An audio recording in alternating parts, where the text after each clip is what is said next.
श्रोत्यांनो, मागच्या कार्यक्रमामध्ये आम्ही 10वा अध्याय 15 वचनांपर्यंत वाचले होते. 10वा अध्याय 14 आणि 15 वचने मी आपणाकरिता वाचली होती. त्या ठिकाणी वचन आम्हाला सांगतं की मी उत्तम मेंढपाळ आहे. जसा पिता मला ओळखतो व मी पित्याला ओळखतो, तसे जे माझे आहेत त्यांना मी ओळखतो व जे माझे आहेत ते मला ओळखतात, आणि मेंढरांसाठी मी आपला प्राण देतो. ह्या ठिकाणी एक फार सुंदर संबंध दर्शविला गेला आहे.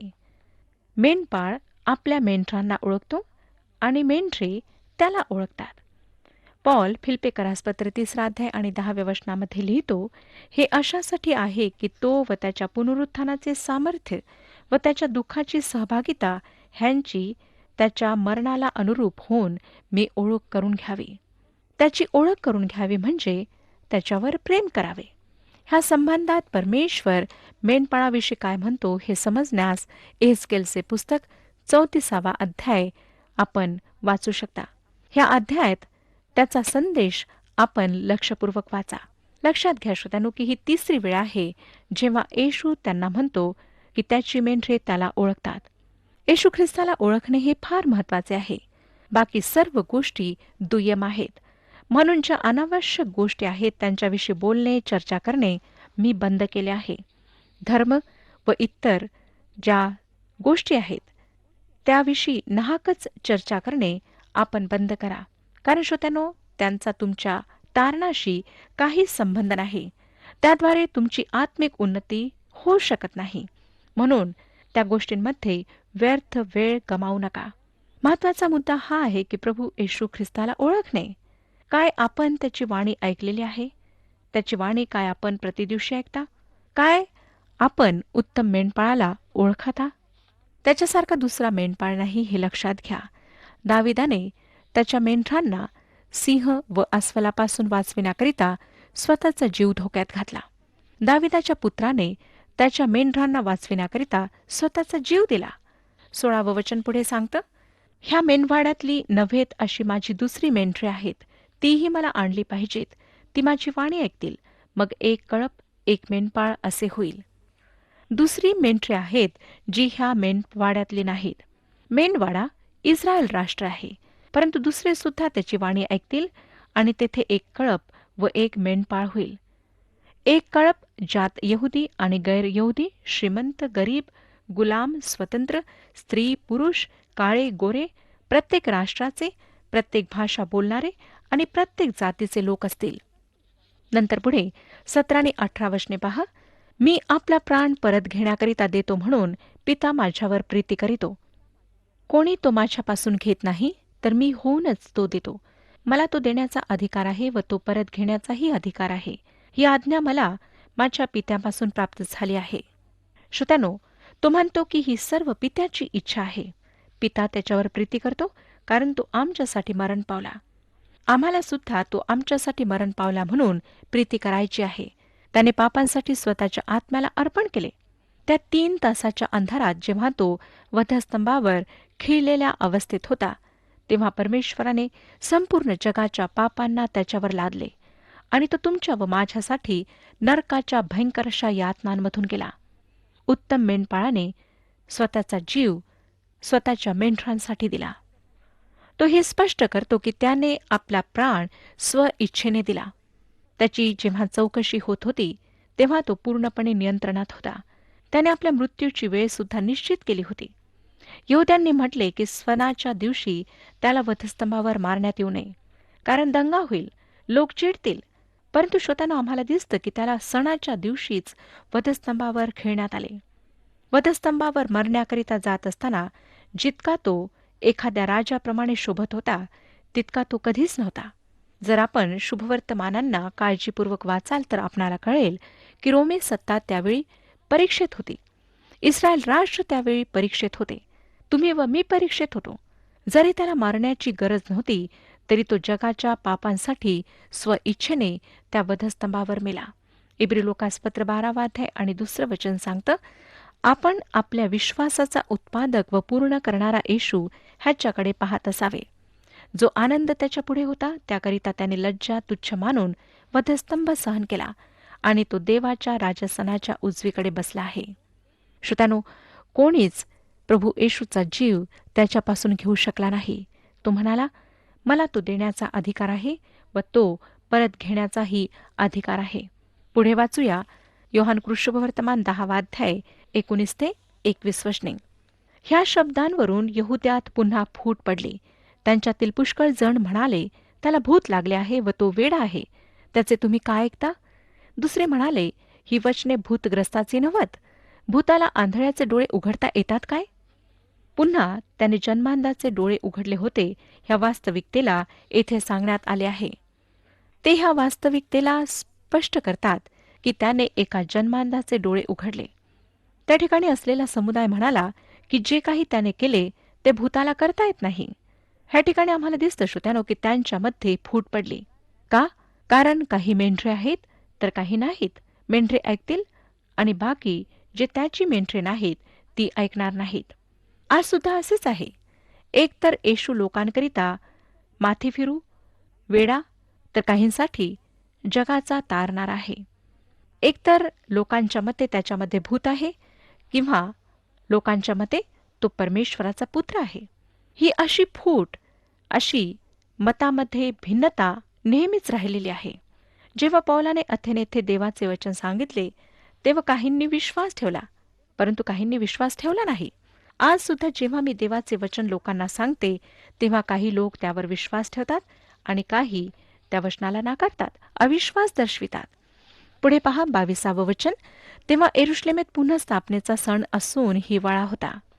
मंडपाचा सण ऑक्टोबरच्या शेवटल्या दिवसात आणि पुन्हा स्थापनेचा सण डिसेंबरच्या शेवटल्या दिवसांमध्ये येत असे. म्हणजेच 2 महिन्यांचे अंतर त्यांच्यात असे. हा सण तेव्हा साजरा करण्यात आला जेव्हा यहुदा मक्काबियेसने अंतिओकस एपिफेनेस जो सिरियन होता त्याच्या हातून मंदिराला सोडवले. त्याने मंदिराला अपवित्र केले होते. हे 167 इसवी सन पूर्व घडले व प्रभू येशूच्या काळात सुद्धा हा सण साजरा करण्यात येत होता. वचन आम्हाला सांगतं की तो हिवाळा होता. आता प्रभू येशूने राष्ट्राला जे काही सांगायचे होते ते सांगितले. आता तो राष्ट्राला संबोधून नाही, परंतु त्याच्या स्वकीयांशी बोलणार आहे. तो आता लोकांसाठी घोषणा करणार नाही. आता पिकासाठी फार उशीर झालेला आहे. देवाचा कोकरा वधस्तंभावर खेळल्या जाण्यासाठी व संपूर्ण जगाच्या पापांसाठी मरण्याची तयारी करीत असताना दिसतो. श्रोत्यानो, आमच्यासाठी सुद्धा हिवाळा येत आहे. एक अशी वेळ येणार आहे जेव्हा आम्ही ख्रिस्तासाठी साक्ष देऊ शकणार नाही. जर आपण ख्रिस्तासाठी काही करू इच्छिता तर आत्ताच वेळ आहे. जर अजूनही प्रामाणिकपणाने आपण ख्रिस्ताचा तारणारा म्हणून स्वीकार केलेला नाही तर लक्षात ठेवा की हीच वेळ आहे. कारण हिवाळा येत आहे जेव्हा आपणाला प्रसंग मिळणार नाही. जर आपण ख्रिस्ताचा स्वीकार करणे टाळत राहाल तर एक वेळ अशी येईल की आपणाला मुळीच संधी मिळणार नाही. संदेष्टा ह्याविषयी इर्म्याचे पुस्तक 8 अध्याय आणि 20 वचनामध्ये म्हणतो, सुगी सरली, हंगाम आटोपला, पण आमचे तारण झाले नाही. श्रोत्यानो, आम्हाला आज संधी देण्यात आलेली आहे. ही वेळ आहे जी कृपेची वेळ आहे आणि जर ह्या वेळेचा आम्ही फायदा घेतला नाही तर मग आम्हाला नंतर पश्चाताप करावा लागेल, परंतु पुन्हा ती संधी आम्हाला मिळणार नाही. 23 आणि 24 वचने पहा काय सांगतात. आणि येशू मंदिरामधील शल्मोनाच्या देवडीत फिरत होता तेव्हा यहुद्यांनी त्याला गराडा घालून म्हटले, तुम्ही कोठवर आमची मने संशयात ठेवणार? तुम्ही ख्रिस्त असला तर आम्हास उघड सांगा. ही जी देवडी आहे ती गैर यहुद्यांसाठी होती, जे इस्रायल राष्ट्राच्या बाहेरचे लोक होते. आमचा प्रभू आता मंदिरात येत नव्हता हे लक्षात घ्या. वचन आम्हाला सांगतं की तो हिवाळा होता व तो शल्मोनाच्या देवडीत फिरत होता. येशूने स्वतःची ओळख फार स्पष्टपणे दिली आणि ज्यांनी त्याचा स्वीकार केला त्यांनी ओळखले की तो मसीहा, तो ख्रिस्त आहे. स्मरण करा श्रोत्यानो की जेव्हा अंद्रियाने त्याच्या भावाला सांगितले योहान कृष्णवर्तमान 1 अध्याय 41 वचनात की आम्हाला मसीहा सापडला आहे, नतनिएलने त्याला ओळखले होते. योहान कृष्णवर्तमान 1 अध्याय आणि 49 वचनात तो म्हणाला, गुरु, तू देवाचा पुत्र आहेस, इस्रायलांचा राजा आहेस. शमरोनी स्त्रीला सुद्धा तो कोण आहे हे कळले होते. योहान कृष्णवर्तमान 4 अध्याय आणि 42 वचनात लोकांनी तिला म्हटले, आता तुझ्या बोलण्यावरूनच आम्ही विश्वास धरतो असे नाही, कारण आम्ही स्वतः ऐकले आहे व हा खचित जगाचा तारणारा आहे हे आम्हाला कळले आहे. श्रोत्यानो, ज्या आंधळ्याला येशूने बरे केले होते त्याने विश्वास ठेवला, त्याने त्याची उपासना केली. आता हे धार्मिक पुढारी त्यांच्या गोंधळात टाकणाऱ्या प्रश्नांनी त्याच्यावर आरोप लावण्याचा प्रयत्न करीत आहेत. पूर्ण माहिती न देणे हा येशूचा दोष आहे असे जणू काही ते त्याला म्हणत आहेत. विश्वास ठेवण्याची त्यांची इच्छा नव्हती आणि हे त्याने त्यांना स्पष्ट करून सांगितले. 25 आणि 26 वचने पुढे वाचूया. येशूने त्यांना उत्तर दिले, मी तुम्हाला सांगितले तरी तुम्ही विश्वास ठेवीत नाही. जी कृत्ये मी माझ्या पित्याच्या नावाने करीतो ती माझ्याविषयी साक्ष देतात. तरी तुम्ही विश्वास ठेवीत नाही, कारण तुम्ही माझ्या मेंढरांपैकी नाही. मसीहा होण्याचा पूर्ण पुरावा त्याच्याजवळ आहे असे येशू त्यांना सांगतो. त्याची कृत्ये त्याच्याविषयी साक्ष देत होती. भविष्यद्वाणीप्रमाणे तो दाविदाच्या घराण्यात जन्मला. बप्तिस्मा करणाऱ्या योहानाद्वारे त्याची ओळख करून देण्यात आली. ज्याप्रमाणे त्याने शिकवण दिली कोणीच दिली नाही. त्याच्यावर कोणीच पापी आहे हा दोष लावू शकले नाही.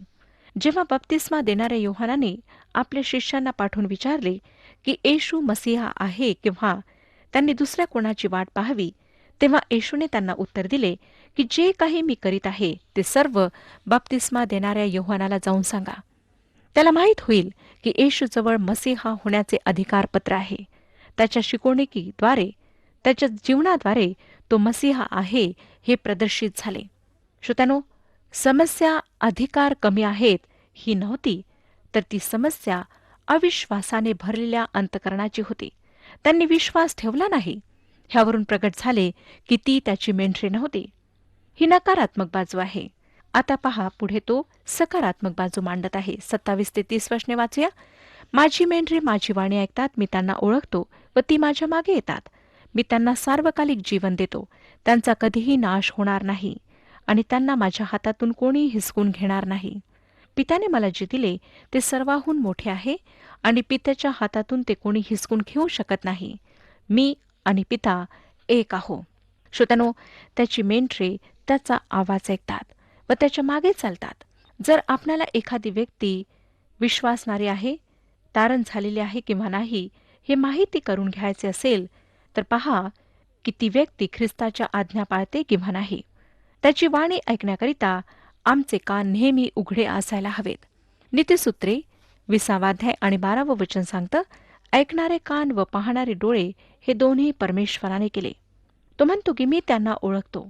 मला आनंद वाटतो श्रोतानो की ह्या जगात मला ओळखणारा कोणी आहे. काय आपणाला ह्याचा आनंद वाटतो? बरेचदा लोक माझ्याविषयी गैरसमज करून घेतात. मला त्यांना समजावून सांगावे लागते. परंतु किती आनंदाची गोष्ट, चांगली गोष्ट की प्रभूला काहीच समजावून सांगण्याची गरज पडत नाही. जेव्हा मी काही कारण सांगून टाळण्याचा प्रयत्न करते तेव्हा त्याला माहीत असते. तो मला समजतो, तो माझी समस्या समजतो, त्याला सर्व माहीत आहे. तो म्हणतो की माझी मेंढरे माझ्या मागे येतात. विश्वासणाऱ्यांना त्याच्यामध्ये जे सार्वकालिक सुरक्षितता प्राप्त होते त्यावर माझा पूर्ण विश्वास आहे आणि अविश्वासणाऱ्यांच्या असुरक्षिततेवर माझा विश्वास आहे. तो म्हणतो की माझी मेंढरे माझ्या मागे येतात. हे अगदी साधे आहे श्रोतानो.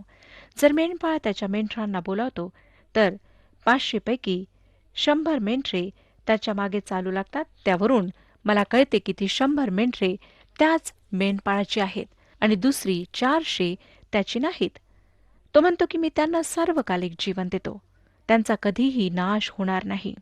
श्रोतांनो, जर तो त्यांना सार्वकालिक जीवन देतो तर ह्याचाच अर्थ की ते जीवन कमावल्या जात नाही आणि कोणीच त्या जीवनाकरिता कार्य करू शकत नाही. तो ते जीवन त्यांना देतो. लक्षात घ्या की हे सार्वकालिक जीवन आहे, नेहमीसाठी आहे.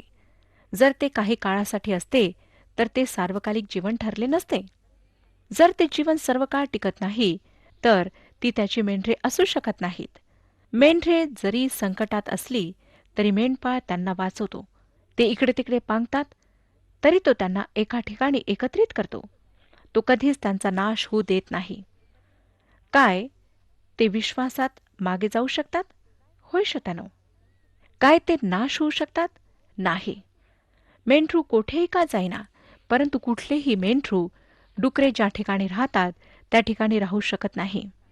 मेंढरे आणि डुकरे एका ठिकाणी राहू शकत नाहीत. मेंढरू मेंढरू आहे. कोणीही त्या मेंढराला तारणाऱ्याच्या हातून हिसकावून शकत नाही.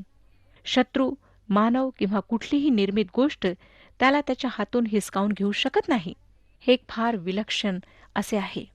एका 2000 मेंढरांच्या मालकाने सांगितले की मेंढपाळाचे मेंढरासोबत सतत राहणे फार महत्वाचे असते, कारण 2 मेंढरे जरी रानात भटकलीत व अर्धा मैल दूर चालून गेलीत तर स्वतःहून ती वापस परतू शकत नाहीत. ती हरवून जातात. ह्या जगात त्यांची सुरक्षा फक्त एकाच गोष्टीवर अवलंबून असते आणि ती गोष्ट म्हणजे मेंढपाळाचे त्यांच्यासोबत सतत राहणे.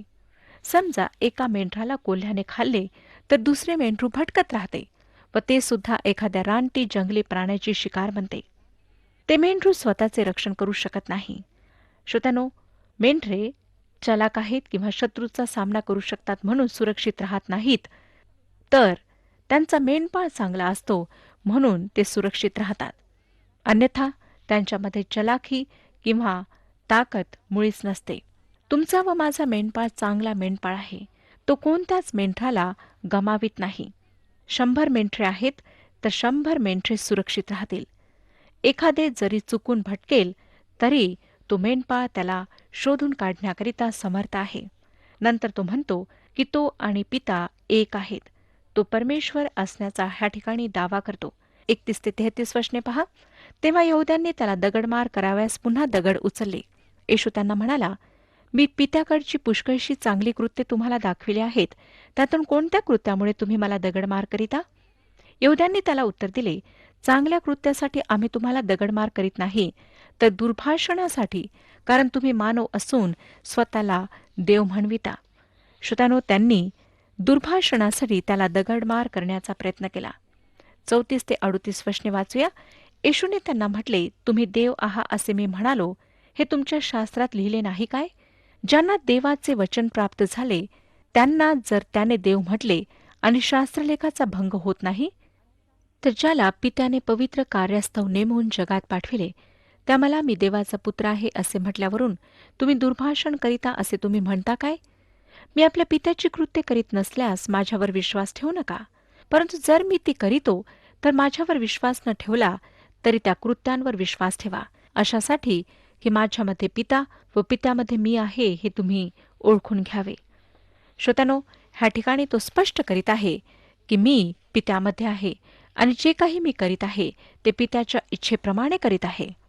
त्यांचा आरोप होता की तो मानव असून स्वतःला देव म्हणतो. स्तोत्रसंहिता 82 अध्याय आणि 6 वचन तो त्यांच्यासमोर मांडतो. तो म्हणतो की मी म्हणालो तुम्ही देव आहात, तुम्ही सर्व परात्पराचे पुत्र आहात. त्याला देवाने विशिष्ट कार्यासाठी नेमले व ह्या जगात पाठवले होते. जगातील सर्व मानवांपेक्षा तो भिन्न होता. तो पित्यामध्ये व पिता त्याच्यामध्ये होता. 39 ते 42 वचने वाचूया. ते त्याला पुन्हा धराव्यास पाहू लागले, परंतु तो त्यांच्या हाती न लागता निघून गेला. मग तो पुन्हा यार्देनेच्या पलीकडे योहान पहिल्याने बाप्तिस्मा करीत असे त्या ठिकाणी गेला व तेथे राहिला. तेव्हा त्याच्याकडे पुष्कळ लोक आले. ते म्हणाले, योहानाने काही चिन्ह केले नाही खरे, तरी योहानाने ह्याच्याविषयी जे काही सांगितले ते सर्व खरे आहे. तेथे पुष्कळ लोकांनी त्याच्यावर विश्वास ठेवला. श्रोत्यानो, बाप्तिस्मा करणाऱ्या योहानाने कोणताच चमत्कार केला नव्हता. त्याने कोणतेच चिन्ह दाखवले नव्हते, परंतु त्याने मसीहाविषयीची खरी साक्ष दिली. येशू मसीहा, येशू ख्रिस्त आहे हे त्याने सांगितले.